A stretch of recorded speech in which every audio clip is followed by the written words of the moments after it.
পারতেন না। সে আলী ইবনে আল মাদিনী একখানা কিতাব লিখেছেন আল ইলাল ওয়া মারিফাতুর রিজাল, আমার কাছে আছে। এই কিতাবের মধ্যে আলী ইবনে আল মাদিনী রাহমাতুল্লাহ আলাইহি কথাটা লিখেছেন বা সনদ সূত্র সহকারে। উনি কার কাছ থেকে আনছেন? ইমাম বুখারীর উস্তাদ আলী ইবনে আল মাদিনী বলতেছেন, যেটা পরবর্তীতে অসংখ্য কিতাবে আছে, রেফারেন্স দিলে বহুত কিতাবের নাম বলা যাবে। তারিখে বাগদাদে আছে, মুকাদ্দিমাতুস সালার মধ্যেও আছে। একেবারে সহজলভ্য কথাটা কি, যে সাহাবায়ে কেরাম, যে লক্ষাধিক সাহাবায়ে কেরামের জামাত, এর মধ্যে 3 জন সাহাবী ছিলেন এমন, যাদের থেকে পুরা সব সাহাবায়ে কেরাম এবং পরবর্তী লোকেরা মাসলা মাসাইল জিজ্ঞেস করতেন। আলী ইবনে আল মাদিনী বলেন, এইখান থেকে মাযহাব মানার এই প্রচলন শুরু হয়। এবং এই কথাটা উনি পেশ করতে গিয়ে মাযহাব, এই শব্দটা মাযহাব, মিম জাল হা বা মাযহাব, এই একটা শব্দ 22 বার লিখেছেন। কয়বার? 22 বার। একটা শব্দ, এই মাযহাব মাযহাব শব্দটা, যে সাহাবায়ে কেরামের মধ্যে 3 জন সাহাবী, হযরত আব্দুল্লাহ ইবনে মাসউদ রাদিয়াল্লাহু তাআলা আনহু কুফা নগরের সমস্ত মানুষ, সাহাবায়ে কেরামও ছিলেন অনেক, প্রায় 1,500 সাহাবায়ে কেরাম সেখানে অবস্থানরত ছিলেন। আর যারা আনেওয়ালা জানেওয়ালা আসতেন যাইতেন, ইনাদের সংখ্যা আরো অনেক বেশি ছিল। তো 1,500 সাহাবায়ে কেরাম সহ আরো যারা পরবর্তীতে, যাদেরকে বলে তাবেঈন, সাহাবায়ে কেরামকে দেখে যারা আপনার দেখছেন ইমান অবস্থায়, তাদেরকে বলে তাবেঈন।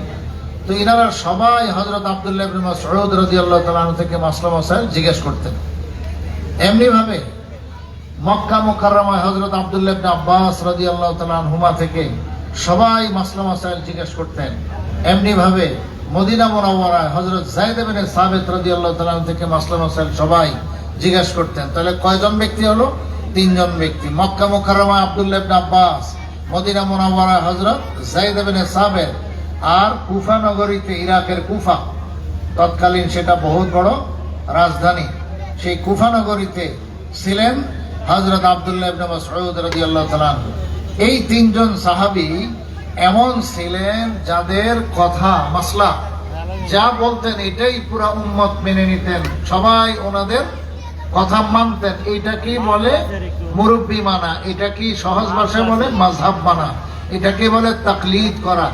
এই যারা অনুকরণ করে এদেরকে বলে মুকাল্লিদ।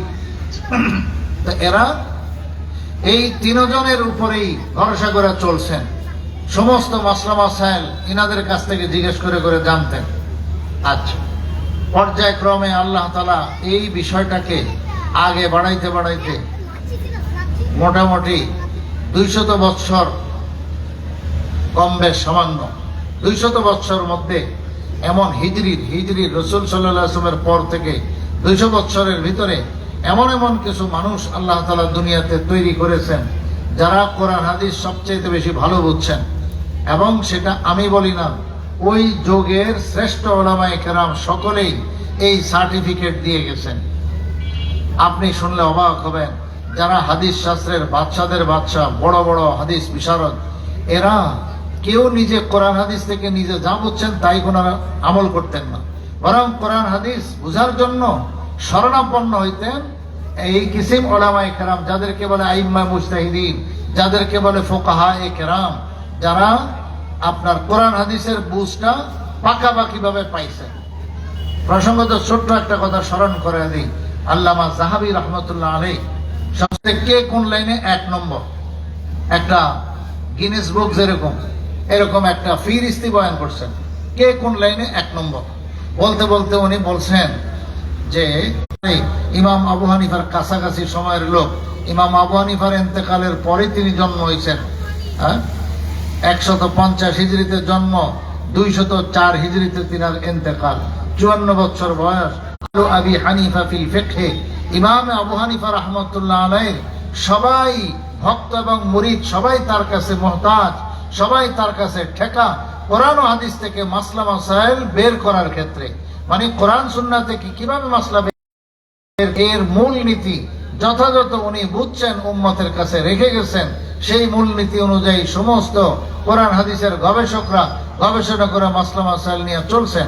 ইমাম শাফি রহমতুল্লাহ আলাইহির এই বক্তব্য, তখন এই স্বপ্ন দেখা পেরেশান হইলেন, কি দেখলাম স্বপ্ন, ব্যাখ্যা জানি কি।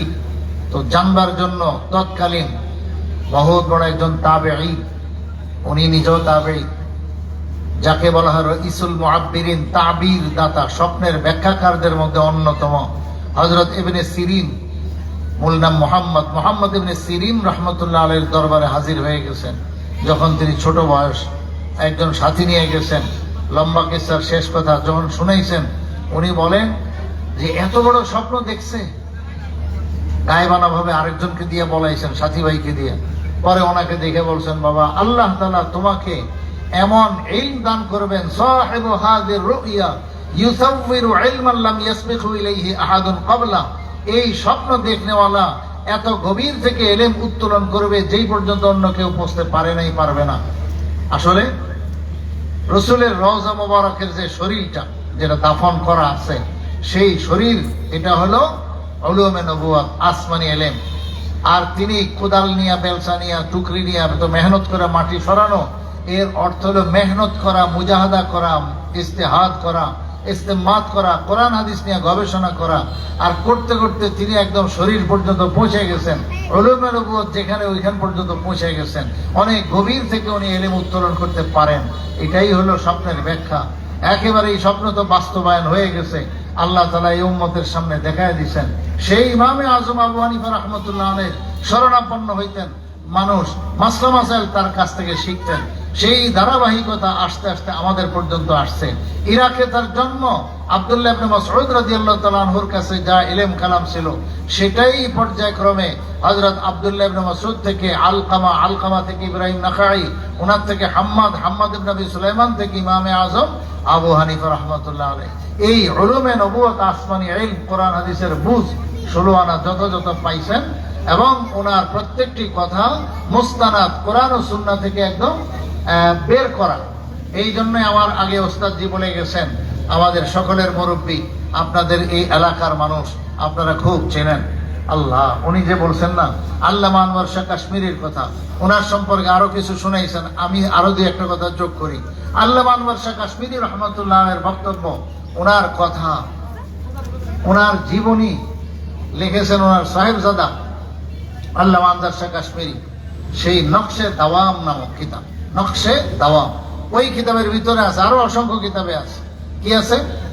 যে কাশ্মীরি রহমতুল্লাহ আলাইহি বলেন যে যখন দারুল উলুম দেওবন্দে আমাকে বুখারী শরীফ এবং তিরমিজি শরীফ পড়ানোর দায়িত্ব দেওয়া হয়েছে, এই বুখারী শরীফ পড়ানোর জন্য, তিরমিজি শরীফ পড়ানোর জন্য আমি অনেক মেহনত করলাম। গোস কাসা দিয়া মোতালা করতাম, অধ্যাপনা, দেরাসা এবং পড়াশোনা, অনেক মেহনত করতাম, গবেষণামূলক পড়াশোনা। 30 বছর পর্যন্ত উনি হাদিসের দর্স দিয়েছেন সেই দারুল উলুম দেওবন্দে। যেই সমস্ত দুরুসের মধ্যে, দর্সের মধ্যে, ক্লাসের মধ্যে শাম দেশের বড় বড় আলেমরা পর্যন্ত আইসা বড় নিজের আবেগ আপ্লুত হয়ে গেছেন, বলছেন ওয়াল্লাহ আনতা আফকাহু মিন আবি হানিফা। বাবা, তোমাকে আল্লাহ তাআলা যে পরিমাণ ইলম দান করেছেন, এই দেখি আবু হানিফার চেয়ে বড় ফকিহ, কোরআন হাদিস আরো বেশি বুঝেন না। দেখছেন, এই কথা বলেছেন। সে আল্লামা আনোয়ার শাহ কাশ্মীরি রহমতুল্লাহ নিজে কি বলতেন? তো ফিকহ মে মাই মুকাল্লিদ মাহজ হুঁ, মাসলা মাসাইলের ক্ষেত্রে আমি একেবারে হাত পাও বান্দা। আমি আবু হানিফার তাকলিদ ছাড়া আমি কোনো কিছুই করার সুযোগ আমি দেখি না। আমি যত গবেষণা করি, ইমামে আবু হানিফার যে বক্তব্য মাসলা মাসাইল, ওটাই দেখি আসল কথা এবং গভীর, ওই জিনিসটাই আমি বুঝা যায়। তো যেটা অনেক গবেষণার পরে হাসিল হয়, দেখি যে ইমাম আজম আবু হানিফা আগেই ফতোয়া ওটা দিয়ে রাখছেন। কারণ এই ব্যাপারে তো গবেষণা ওনার হয়ে রয়েছে। ইমামে আজম আবু হানিফা সব গবেষণা করেই তো উম্মতের সামনে পেশ করেছেন। তো আল্লামা আনোয়ার শাহ কাশ্মীরি বলেন, 30 বছর পর্যন্ত আমি সব সময় এই তাকে থাকতাম, সবসময় খেয়ালে থাকতাম হানাফি মাযহাবে এমন কোন মাসলা মাসাইল পাই কিনা, যেই মাসলা মাসাইল গুলোর আপনার তেমন কোনো স্পষ্ট দলিল নাই, কোরআন সুন্নায় কোনো দলিল প্রমাণ নাই। নাউজুবিল্লাহ, একটু বাড়ায় বলেন যে মন গড়া। 30 বছর পর্যন্ত আমি এরকম মাসলা মাসাইল গবেষণা দেখতে দেখতে করতে করতে আলহামদুলিল্লাহ 30 বছর পরে উনি রিপোর্ট দিয়েছেন, এমন একটি মাসালাও পান নাই যেটা কোরআন সুন্না বিরোধী, বা কোরআন সুন্নার কোন দলিল প্রমাণ তার পক্ষে, মাসালার পক্ষে নাই, এমন কোন মাসালা তিনি পান নাই। আল্লামা আনোয়ার শাহ কাশ্মীরির যদি এত বড় ইলমের অধিকারী হওয়ার পর 30 বছর পর্যন্ত দারুল উলুম দেওবন্দ মাদ্রাসার মসনদে বসে হাদিস পড়াইবার সময় একটি মাসালা উনি এমন পাইলেন না। তো আমরা যদি খালি উলুট পালট দেখি, হাদিস খুললেই দেখি যে কিরে আমগো মাযহাব তো ঠিক না, হাদিসে তো অন্যরকম, তাইলে বুঝতে হবে যে আপনার শিক্ষার মধ্যেই সমস্যা আছে, আপনার বুঝের মধ্যেই সমস্যা আছে।